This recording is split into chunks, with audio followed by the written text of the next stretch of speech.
আমি বাবা আপনারা গণমাধ্যম সাংবাদিক বাবাগো কাছে আমি ভিক্ষা চাই, ন্যায় বিচার চাই, আইনমন্ত্রীর কাছে, রাষ্ট্রপ্রধানের কাছে, রাষ্ট্রপতির কাছে আমি ন্যায় বিচার চাই। আমার এটা সুস্থ তদন্ত করে আমার ওয়াইফের স্ট্রোকের মানুষ, আমি কানে শুনি না, ময়রা মানুষ।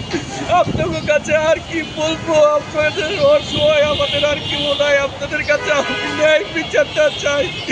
আর কিছু না, সত্যি তদন্ত করে আপনারা আমার ন্যায় বিচার করেন। আমার কাছে সব প্রমাণ আছে, আমার ছেলেকে কিভাবে খুন করা হয়েছে, কিভাবে কি, সব কিছু আমার কাছে আছে প্রমাণ। আমি প্রমাণ দিতে পারবো আপনাদের দিয়ে, আমি মিথ্যা কোনো প্রচারণা করবো না। আমি যা বলবো সত্যি বলবো, আমার কাছে সব প্রমাণ আছে।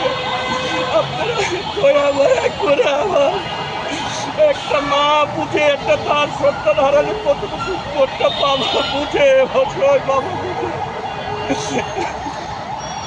আপনি আমার দিকে চাই।